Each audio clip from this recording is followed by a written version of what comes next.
अस्सलाम वालेकुम, this is roadie foxtrot from defence outpost. तो आज हम लोग पाकिस्तान के फतह 2 रॉकेट सिस्टम से रिलेटेड एक बहुत ही ज़्यादा इंपॉर्टेंट अपडेट को डिस्कस करेंगे और साथ ही साथ इसके कुछ एक्सपोर्ट ऑर्डर्स भी हैं, तो उनके ऊपर भी आज हम लोग बात करेंगे। लेकिन वीडियो में आगे बढ़ने से पहले अगर आप लोगों ने अभी तक चैनल को सब्सक्राइब नहीं किया तो please make sure to like this video and do subscribe to the channel. तो जो हमारे फतह सीरीज के रॉकेट लॉन्च सिस्टम्स हैं, ये बेसिकली पहले तो अपनी एक्यूरेसी की वजह से काफ़ी ज़्यादा फेमस है। दूसरा, अगर फतह 2 के अंदर आप लोग आ जाएं तो इस केस में ये अपनी रेंज और एक्यूरेसी दोनों की वजह से काफी ज्यादा फेमस है। और एट दिस टाइम जो कंट्रीज इस सिस्टम के अंदर इंटरेस्टेड हैं उनका नंबर काफी ज्यादा है, लेकिन जिनके साथ मोस्ट प्रोबेबली ये डील जो है वो साइन हो सकती है हमारे फतह सीरीज के रॉकेट सिस्टम्स की, वो दो कंट्रीज हैं। एक बांग्लादेश है जिनके साथ नियर फ्यूचर में ये डील हो सकती है, और एक सऊदी अरब है। सऊदी अरब के साथ गिट्स ने, जो कि फतह सीरीज के रॉकेट लॉन्चर्स को मैन्युफैक्चर करती है, उन्होंने हाल ही में एक एमओयू साइन किया है सऊदी डिफेंस कंपनी के साथ, जिससे रिलेटेड कई चैनल्स ये रिपोर्ट कर रहे हैं कि ये जो एमओयू है ये हो सकता है कि फतह सीरीज के रॉकेट लॉन्च सिस्टम से रिलेटेड हो, कि सऊदी अरब उसका प्रॉपर टीओटी ले पाकिस्तान से और उसको वहीं पे अपनी कंट्री के अंदर मैन्युफैक्चर किया जाए। इवन दो इधर टीओटी की पॉसिबिलिटीज बहुत कम है,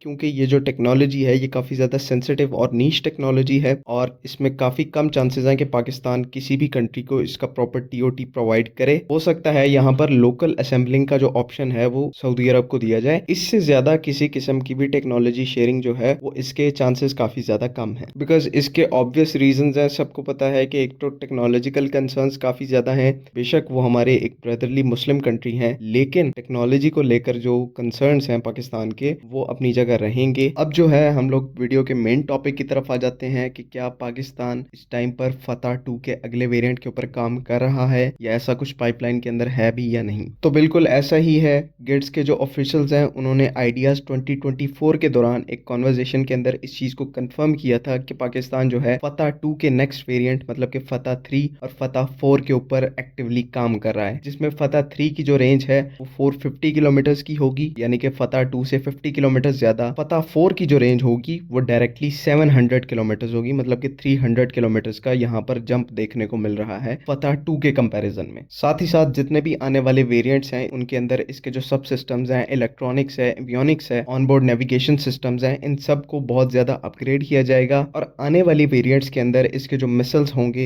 इवेसिव मैनूवर्स परफॉर्म करने के अंदर केपेबल होंगे, ताकि जो इंटरसेप्शन रेट है वो बिल्कुल जीरो हो जाए और एनिमी के जो एयर डिफेंस सिस्टम्स हैं, एंटी बैलिस्टिक मिसाइल शील्ड्स हैं, वो इसको इंटरसेप्ट ना कर पाए। बाकी जिस तरह से इन फतह सीरीज के वेपन सिस्टम की कैपेबिलिटीज हैं और इन्होंने जो कुछ अचीव किया है अभी इस टाइम के ऊपर, इससे लगता है कि पाकिस्तान आर्मी इस सिस्टम को लेकर और इसके पूरे लाइनअप को लेकर काफी ज्यादा एम्बिशियस है और एक प्रॉपर रॉकेट फोर्स तश्कील देना चाह रहे हैं, इस्टेब्लिश करना चाह रहे हैं, जो कि इतनी कैपेबिलिटी रखती हो कि ज़माना जंग के अंदर हाई वैल्यू एनिमी टारगेट्स को प्रिसीजन स्ट्राइक के जरिए लॉन्ग रेंजेस के ऊपर एलिमिनेट किया जा सके। क्योंकि यूक्रेन रशिया वॉर से पहले सब लोग ये समझते थे कि आर्टिलरी का जो एरा है वो ख़त्म हो गया है, प्रॉपर जो टोड आर्टिलरीज हैं या फिर MLRS सिस्टम्स हैं ये काफ़ी ज़्यादा पुराने हो गए हैं। लेकिन जिस तरह से रशिया यूक्रेन वॉर के अंदर दोनों साइड्स इन यूनिट्स को यूज़ कर रही हैं, ये चीज़ बिल्कुल गलत साबित होती है कि आर्टिलरी का जो एरा है वो खत्म हो गया है। बल्कि जिस तरह की नई टेक्नोलॉजी यहाँ पर इस फील्ड के अंदर आ रही है, अगर कोई भी कंट्री अब इस पॉइंट ऑफ टाइम के ऊपर इस तरह के वेपन्स को डेवलप नहीं करती तो वो बैटल फील्ड में बहुत बड़े डिसएडवांटेज के अंदर है। लेकिन इस हिसाब से पाकिस्तान आर्मी जो है वो काफी ज्यादा फायदे में रह गई है, क्योंकि उन्होंने टाइमली इस चीज को रियलाइज कर लिया कि आर्टिलरी का और स्पेशली इन लॉन्ग रेंज के MLRS सिस्टम्स का बैटल फील्ड के ऊपर क्या एडवांटेज है।